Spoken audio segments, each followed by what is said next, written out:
ReFaB Conversations podcast. This podcast is focused on creating space for important conversations about the development of foster care in Bulgaria. My name is Sarah Todorov, and I'm a postdoctoral research fellow at the University of Birmingham in the UK, where my research for the last few years has focused on the development of foster care in the context of deinstitutionalization in Bulgaria. In this podcast series, I am joined by colleagues who have between them a wide and rich range of experience of foster care and the deinstitutionalization process, spanning the last 20 or more years. These guests include Galina Biset, founder and CEO of the NGO Equilibrium, Biser Spirov, Senior Technical Advisor at Lumos, and Evgenia Toneva, researcher and child protection specialist at the Know-How Centre for Alternative Care for Children. In this second episode of the podcast, we discuss examples from the field of the way NGOs and other service providers are practically supporting foster families who care for children with disabilities. We also reflect on the types of services needed for the prevention of separation of children with disabilities from their biological families. Let's get into it. I just wonder if, from any of your experiences, you can speak about some types of support or training that you've seen have been effective models. Maybe I can say how we support foster families, Hope and Homes for Children, the Bulgaria program. We support foster families that exist and that take on the difficult responsibility of caring for children with disabilities. And they do that because we offer them any possible support that they might need in the process, starting with very practical logistical support, transportation, provision of aids, adaptation of the home. Most of all, we act as mediators because that is the most difficult actually bit in fostering disabled children. We act as mediators between the foster family and the health system, because unfortunately the health system in Bulgaria is quite dysfunctional when it comes to people with disability and children with disabilities. We find consultants, we arrange appointments, we speak with them, we accompany the foster parents to the different clinics and hospitals, and make sure that they are well treated and the children are diagnosed and appropriate treatment is actually prescribed for them. We also act as mediators in relation to the education system, because that's another big blockage to fostering children with disability. Because yes, we do have inclusive education on paper in Bulgaria, but the everyday life of disabled children in the Bulgarian kindergartens and schools is not that easy. Very often foster parents are expected to stay with the children all the time. They're expected to stay with the children in the hospitals all the time. They're expected to transport the children to school or to health services, to the hospital, or to transport the children even to the social service centers, because very often daycare centers do not have transport, or it's not suitable, or they don't pick up children from the villages, but just pick up the children from the town, and so on and so forth. So this very, very practical individual support is actually key to people being able to cope with looking after a child with disability. And of course, they need the training and the emotional support, which is very often provided by the social services in Bulgaria, like the rehabilitation centers, the centers of social support. But for the daily life of people with disability, families who have a disabled child, whether biological or foster, the issues with access, the issues with appropriate aids for the children, the issues with transport, the issues with not receiving the same financial support foster parents as biological parents for looking after a disabled child, the need to go through hoops to upgrade on a regular basis the disability statements for the children, the so-called TELC system in Bulgaria, which is a nightmare for every person with disability. These are the things that foster parents shy away from. But if they have the appropriate support, like the support we have done, accompanying, mediating, reassuring, being there, responding when necessary, they really go for it. And we actually find in our practice that Bulgarians do have a heart for children and children with disabilities. They have a soft spot, and many foster parents would like to take children with disabilities, but they are scared. And if they have the right support, we will not be having this discussion at the moment, and things will be much better, even for the most complex children, babies that are still in the baby homes.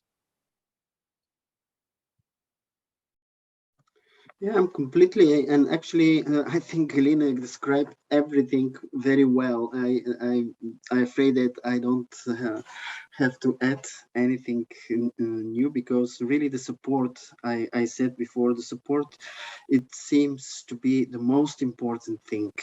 And when I say support, of course, some trainings maybe, but not in a way really to be such like formal trainings, but just some practical things. For example, how to feed the child, again with the idea that it's a child with disability, not disability with child. Again, the focus is different.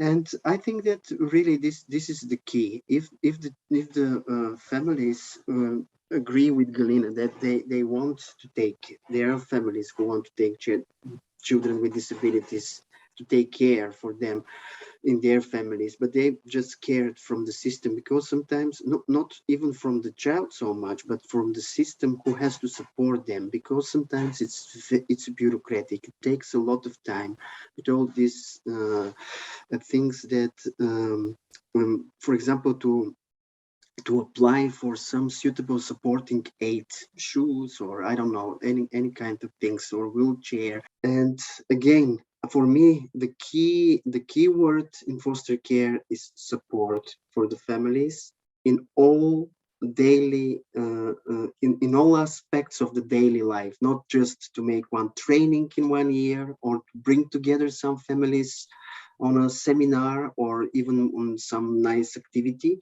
but support in daily life, because these children with disabilities, they take a lot of their energy, and any support is very, very important.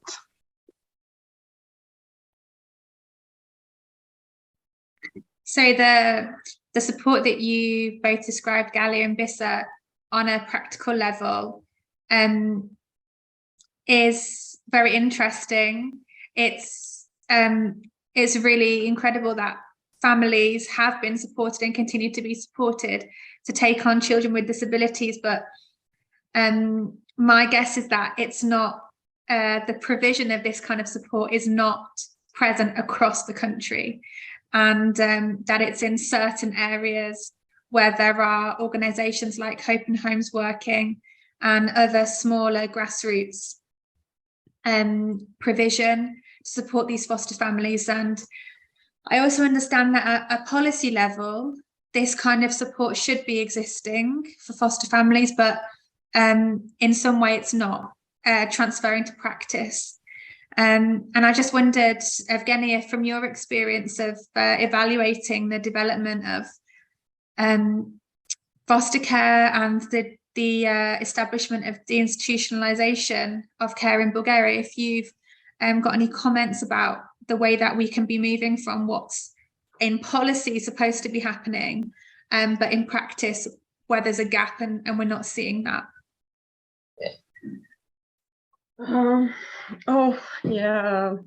So in terms of working forms of support for parents that are fostering children with disabilities, I would like to quote, for example, the opportunities for respite care, or the inclusion of foster parents in support groups, often support groups for children, for parents that are with their children with disability, their own biological children.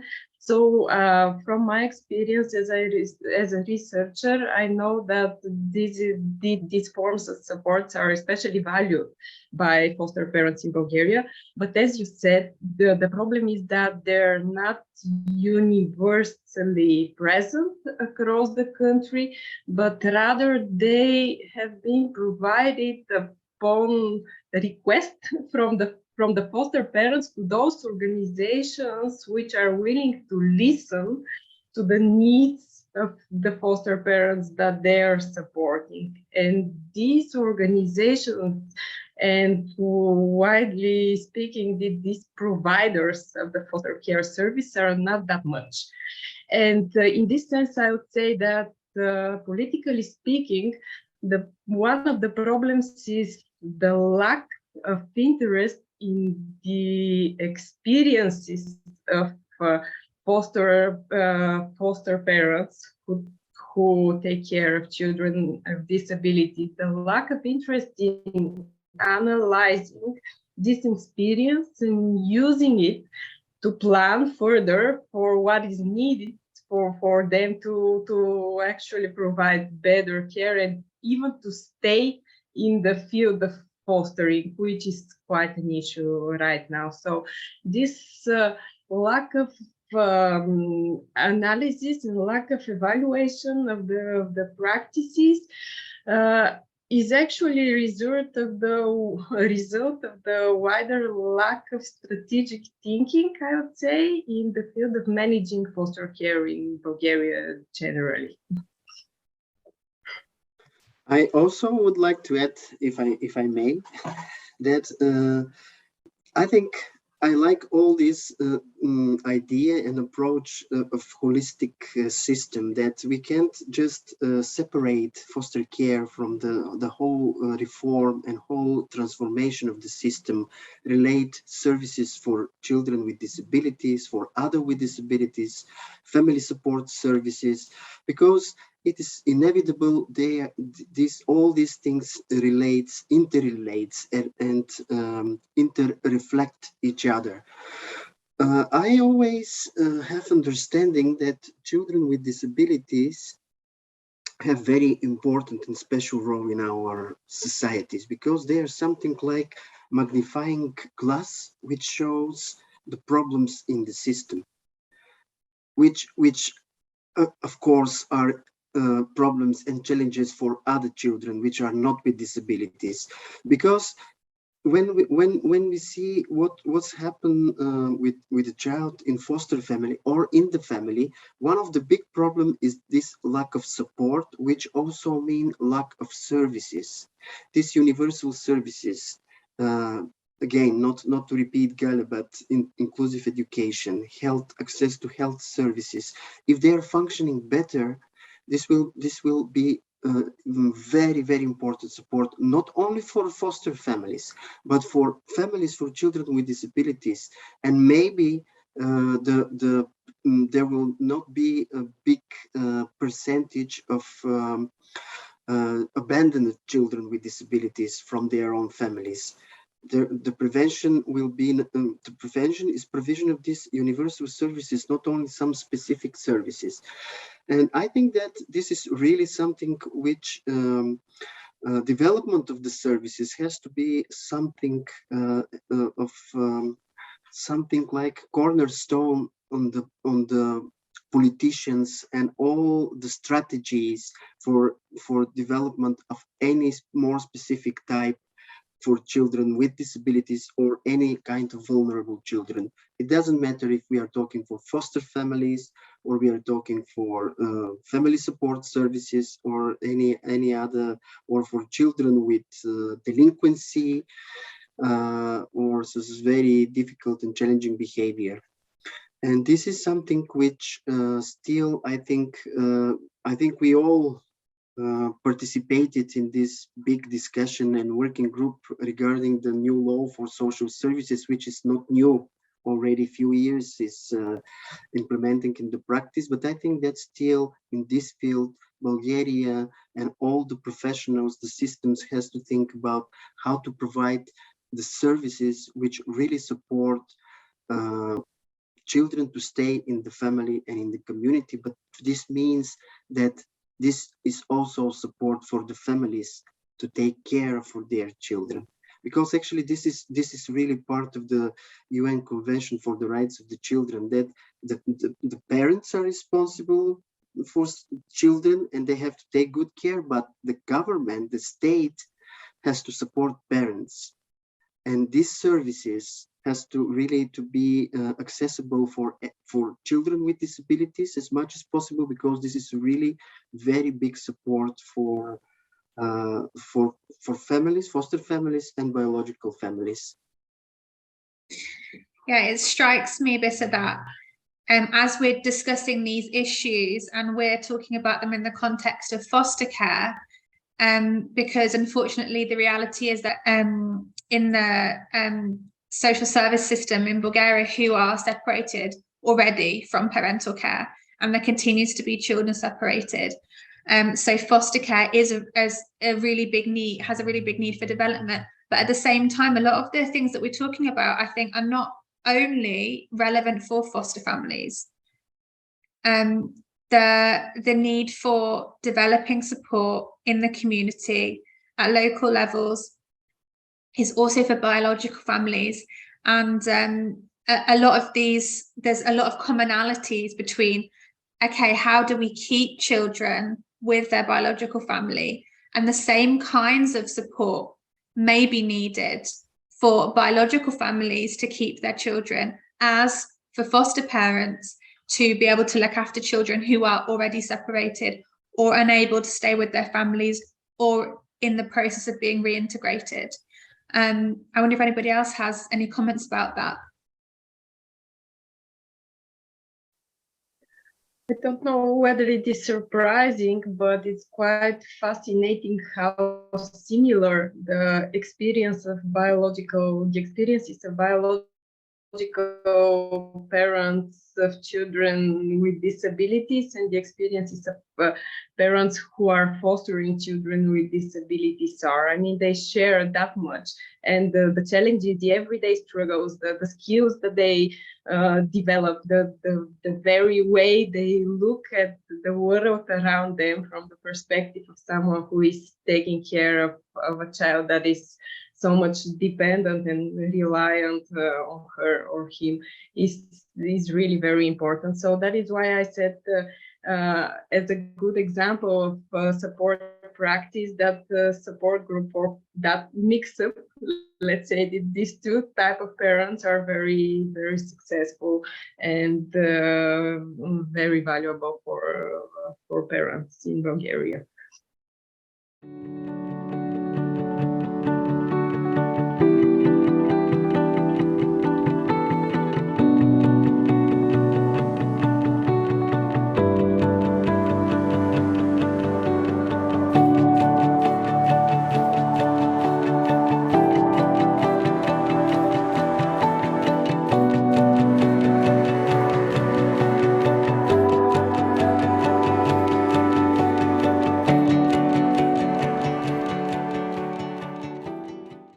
Thank you for watching or listening to this second episode of the ReFaB Conversations podcast. Stay tuned for the next episode where we discuss the way foster families are perceived in the Bulgarian context and what needs to be done to address their misrepresentation in public and professional spheres. We hope you'll join us again next time.